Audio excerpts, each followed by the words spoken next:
Assam school tech ইনফোলৈ আপোনালোকক পুনৰবাৰ স্বাগতম জনাইছোঁ।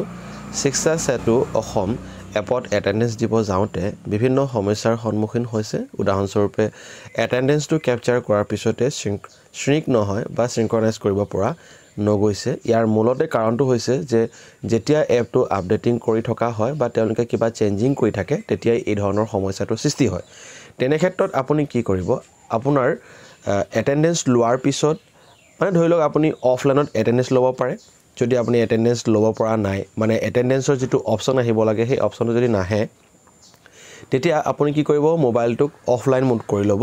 অফলাইন মোড কৰাৰ পিছত আপুনি এটেন্ডেন্সটো দিব, ক্যাপচাৰ কৰি ল'ব। ক্যাপচাৰ কৰাৰ পিছত আপুনি অকমান সময়ৰ পিছত আপুনি আকৌ মোবাইলটো খুলিব। খোলাৰ পিছত আকৌ সেই এটেন্ডেন্স অপচনটোতে আপুনি ক্লিক কৰিব। এটেন্ডেন্স অপচনটোত ক্লিক কৰাৰ পাছত তাতে আকৌ সিনক্ৰনাইজৰ অপচনটা ওলাই আহিব। আপুনি হেতুকে ক্লিক কৰি দিব। আপুনি হেতু এঘণ্টাৰ পিছতো কৰে, মানে এদিনৰ ভিতৰত হেতু কৰিব লাগিব, আপুনি কৰি পিনে সম্পূৰ্ণ কৰিব পাৰে। তেতিয়া আপোনাৰ এটেন্ডেন্সৰ যেটো প্ৰবলেম হেতু সমাধান হৈ যাব। ইয়াৰ পিছতো যদি আপুনি সিনক্ৰনাইজ কৰিব পৰা নাই বা বাৰে বাৰে আপোনাৰ এনে ধৰণৰ শ্ৰিংক অপচনটো আহি আছে, বাৰে বাৰে আহি থাকে, তেতিয়া আপুনি কি কৰিব, আপোনাৰ মোবাইলটো এবাৰ সুইচ অফ কৰি আকৌ অন কৰিব। তেতিয়া সেই সমস্যাটো সমাধান হৈ যাবগে। এই সৰু ইনফৰমেশ্যন দিবৰ কাৰণে আজি ভিডিঅ'টো প্ৰস্তুত কৰিছিলোঁ। ভিডিঅ'টো ভাল পালে লাইক, শ্বেয়াৰ, কমেণ্ট কৰি দিয়ক। ভিডিঅ'টো সম্পূৰ্ণ চাই অশেষ ধন্যবাদ। থ্যাংক ইউ ফৰ ৱাচিং।